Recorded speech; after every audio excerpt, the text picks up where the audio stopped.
oyentes de Radio Sefarad. Volvemos a encontrarnos con Ricardo López Gotig en esta sección sobre el nuevo desorden mundial. ¿Qué tal, Ricardo? Hola Jorge, ¿cómo estás? Bueno, ya saben que esta sección nace de un experto en historia, pero historia contemporánea y a veces, digamos, de la misma semana que están sucediendo cosas, porque hemos visto que la presidenta de la Cámara de Representantes de Estados Unidos estaba de visita por el sudeste de Asia y dijo, voy a hacer una visita a Taiwán, que es un país al que Estados Unidos, según tengo entendido, no tiene reconocido diplomáticamente y sin embargo es el que más armas le vende, que es una situación también un poco paradójica. Y los chinos, que hasta ahora, por lo menos con los temas bélicos propiamente dichos, no se han metido, han iniciado una serie de maniobras militares que despiertan bastante respeto porque aparte pensemos en que un país de 1.400 millones de habitantes, por más que sus fuerzas armadas no sean las más adelantadas del mundo, es una tremenda fuerza de fuego que puede hacer desaparecer con armas convencionales la isla de Taiwán. Así que vamos a hablar un poquito de eso, ¿no, Ricardo? Claro, creo que es una buena ocasión para explicar un poco qué es Taiwán y por qué está en esta situación tan singular a partir de la Guerra Fría. Primero, una reseña un poco histórica de lo que es Taiwán en sí mismo. Entre 1895 hasta 1945, Taiwán fue una colonia japonesa. Es decir, Taiwán fue entregada a China después de la Segunda Guerra Mundial. Este es un dato importante porque en principio la mayoría étnica que había en la isla de Taiwán no era de origen de la etnia Han, que es la mayoritaria en China, sino de grupos malayos, un poco parecidos a los filipinos y la población de Indonesia. Ese era el estrato original que hubo durante siglos en la isla de Taiwán. Pero bueno, en 1945 retorna al dominio de la República de China. Tengamos en cuenta que antes era el Imperio Chino. Y en 1945 entra en la órbita de la República de China. Pero en 1945 también retoma la guerra civil dentro de China, entre el Kuomintang, entonces presidido por Chiang Kai-shek y presidente de la República de China, y por otro lado el Partido Comunista Chino liderado por Mao. ¿Qué ocurre? En 1948, ante la previsible derrota frente al Partido Comunista, el gobierno del Kuomintang se traslada en 1948 a la isla de Taiwán. Ahí tenemos uno de los puntos que marcan esta situación tan específica que tiene Taiwán. Y de hecho, no solo va el gobierno, sino gran parte del ejército, los familiares, gran parte de la administración. Hay una fuerte migración china hacia la isla de Taiwán, con lo que cambia la composición demográfica de la isla. Y por otro lado, ya en 1949, finalmente se consagra la República Popular China con capital en Beijing, pero la República de China en Taiwán se va a considerar a sí misma como el gobierno legítimo. Esta es una situación que persiste hasta el día de hoy. Es decir, hay dos supuestos gobiernos legítimos de toda China, uno en Beijing, con la República Popular China, y el otro en Taipei, la capital de Taiwán, considerándose como el gobierno de toda China. Bien, lo cierto es que hasta 1972 los países occidentales reconocían a la República de China en Taiwán, no a la República Popular China. Y esto significaba a su vez que el sitial en Naciones Unidas lo ocupaba Taiwán, no la República Popular China. Pero agreguemos algo, el sitial permanente en el Consejo de Seguridad de la ONU lo ocupaba Taiwán, y esta situación duró hasta 1972, con lo cual Taiwán tenía poder de veto sobre las resoluciones de la ONU. Todos los años, Albania, que era el único amigo que tenía la República Popular China en el mundo, presentaba el pedido de que Taiwán fuera reemplazado por la República Popular China en la ONU. Finalmente, lo que va a ocurrir durante la presidencia de Nixon es que lo que va a ocurrir es que, a ver, Nixon necesitaba vietnamizar la guerra de Vietnam, y eso lo proclama en lo que se conoció como la doctrina Guam o doctrina Nixon, y para eso necesitaba el acercamiento a la República Popular China, que en 1963 había roto con la Unión Soviética.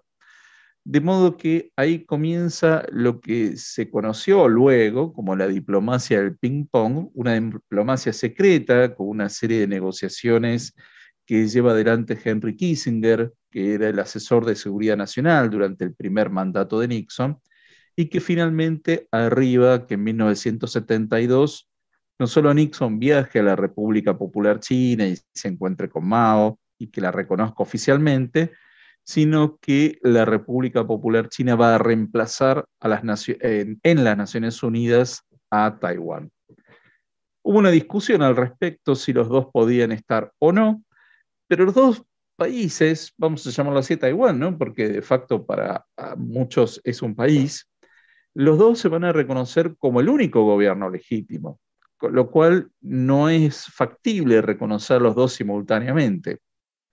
Y lo que va a ocurrir a partir de 1972 es que muchos van a empezar a reconocer a la República Popular China, incluso esa fue una situación un poco extraña para la Unión Soviética y sus aliados porque habían roto con la República Popular China, pero no obstante la reconocían. O sea, no es que ahora pasaban a reconocer a Taiwán por más que hayan roto las relaciones. Eso fue algo con sabor bastante amargo para el liderazgo de Brezhnev. Pero bueno, era un hecho consumado, no van a vetar ese cambio, porque en definitiva ellos habían reclamado durante varios años también ese reconocimiento, y ahí se va a dar esta situación tan singular de que a partir de Nixon en adelante, si bien se va a reconocer al régimen en Beijing, lo cierto es que se va a comprometer a defender la integridad de Taiwán frente a una posible invasión. Y ahí tenemos esta situación bastante paradojal, porque la República Popular China dice que Taiwán es una provincia rebelde.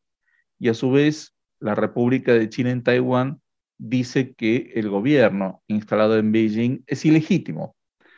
De modo que ahí tenemos esta situación tan particular y que da a esta situación que persiste al día de hoy entre estas dos partes de China.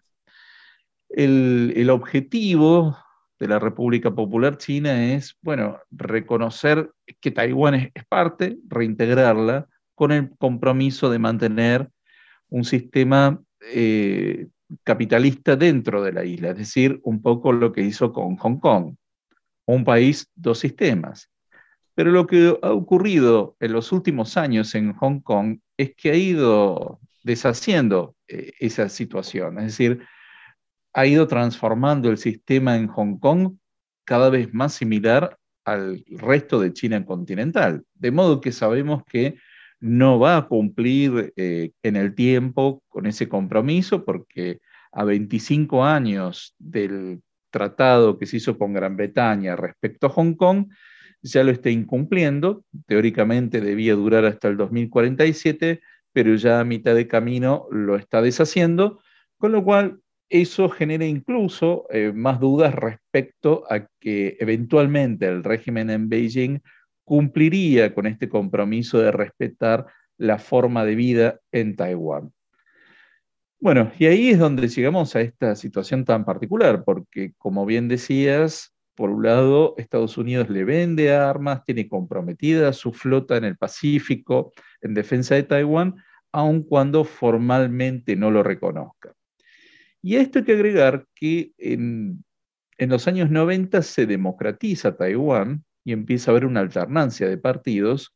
El Kuomintang sigue con su vieja retórica de reconocerse como el único gobierno legítimo de toda China, pero ha tenido alternancia con otro partido, el demócrata progresista, que quiere la independencia de Taiwán. Es decir, dicen, bueno, basta, terminemos con esta ficción de que somos el gobierno de toda China y simplemente llamarnos República de Taiwán.